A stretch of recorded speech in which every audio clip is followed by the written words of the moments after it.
Zombie apocalypse.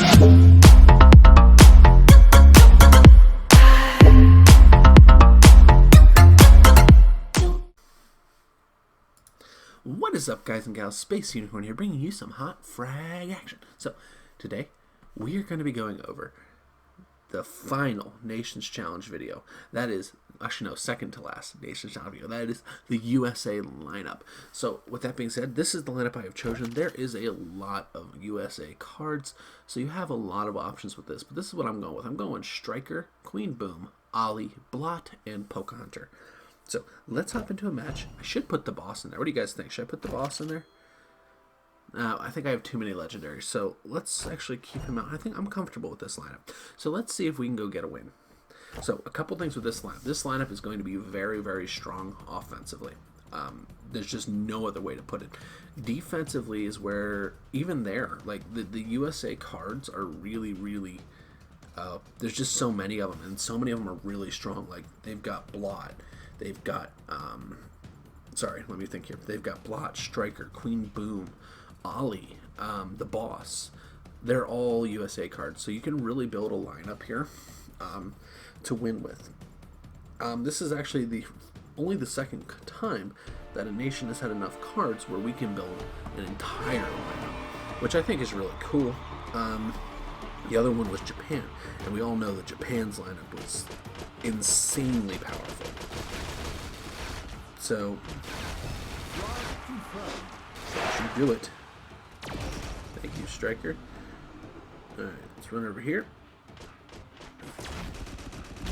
But yeah, so that's kind of where we're at, guys. Like, this lineup is going to be good. It's going to be able to win. It's going to be able to do all that. And it's the same thing with the Japanese lineup. The Japanese lineup was able to win because of the way that the lineup was structured. You sometimes have it, you sometimes don't, and that's okay. I think if a lot of the other cards, like especially, like, let's look at, like, let me just think here for a second, all the nations we've done. So if you look at, like, just for example, England or Britain, I'm sorry, England, United Kingdom, you know what I'm trying to say. If you look at them, for instance, if they had a few more cards, that lineup would be really good too.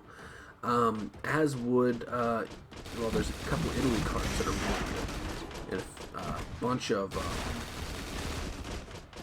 you do it. I thought I was gonna die there for a second. And a bunch of other nations. So like Canada. Canada's another one that has a lot of good cards. It's just one of those things where I just keep coming back. This guy. Come here, Striker. Why you hiding? Why you hiding, buddy? Come out of there. He just wants to hide, I guess. Ollie is so close to being OP, like she really is, and I don't think people realize it.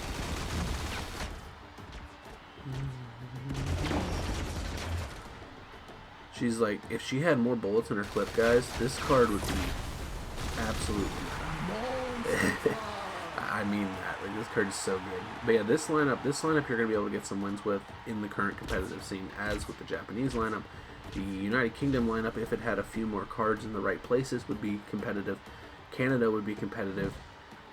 France needs attack cards in order to be competitive if you were just to use the French cards. But that's just kind of the way it goes sometimes. Like, the more cards you have, obviously, the greater the selection. And that is how it, I guess, literally how the cookie crumbles. Yeah, so we got those frags real quick. I have not played Striker in a hot minute, so let's see if we can still do this.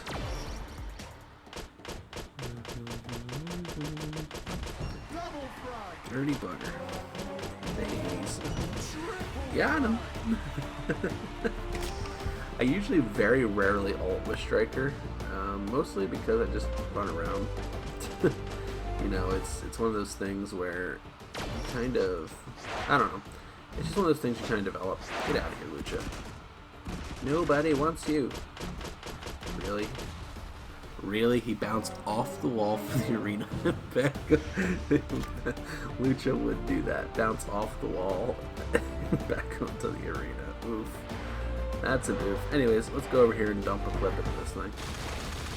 Make that score a little bit more respectable. What do you think? Anyways, let's hop into a match, hopefully against a real player. I have no idea, though, because the servers for FRAG have been horrible, as you probably have seen in a couple videos now. And the German video being the most recent one, I was winning that match by 600 points, and then all of a sudden it's like, oh, DC, even though my connection is incredible. So, I don't know. I don't know. Oh, rate FRAG. Sure. Nope, don't care. I usually just click in the middle and then click the X because I really don't care about rating it every single time whenever they send it. So let's hop into the match, hopefully against a real player, because I would like to play against a real player. I want to be a real boy. I'm going to take you guys with me, though. I've kind of come to the point with the realization, until they fix the servers, that there's going to be a lot of bots, and that's just kind of the way it is, unfortunately. I would really, really love to put real players in every single match for you and then give them a shout out afterwards, but like the truth is that the servers are just far too unstable to do that. Let's try again. And I've come to that realization, so I'm kind of at the point now where if we can get into a match, terrific. If we can't, I'm going to do the best job to make the video entertaining for you. That's just the way we're gonna have to do it. Oh look, we got somebody. It's a real boy. It's a real boy. Oh my word, real boy alert. But it looks like we're probably gonna DC, even though my connection's good. Makes sense. What do you guys think? Just have him play the AI. It looks like he's free now. Why don't we grab Striker and see what's going on here? Alrighty. So this is the thing with this lineup, guys. It is very offensive based, and it's gotta get to that volcano. There we go. One tower down. Blot on the tower is a good thing. The volcano is the card I was actually a little bit concerned about, mostly due to the fact that volcano melts towers. So like if you were to look at like the hierarchy of tower melters, at the top you have Jack El Padre. Then you have Volcano, then you have the boss, and then you also have cards like Katrina and Ronin are very, very similar on this front. So that's kind of where you're at. That's kind of like the hierarchy of tower melters. And then like Blot's in there as well. Blot's on par with the boss as far as tower melting ability goes. So yeah, you kind of end up in a situation with those cards that you don't want to be in. Get out of here. And that is a win, guys. Nice, quick win. And it was against a real boy. So, with that being said, I hope you enjoyed it. If you did, please like, comment, subscribe, and then down there, if you have any video suggestions, please let me know. And I will see you, legends, in the next one.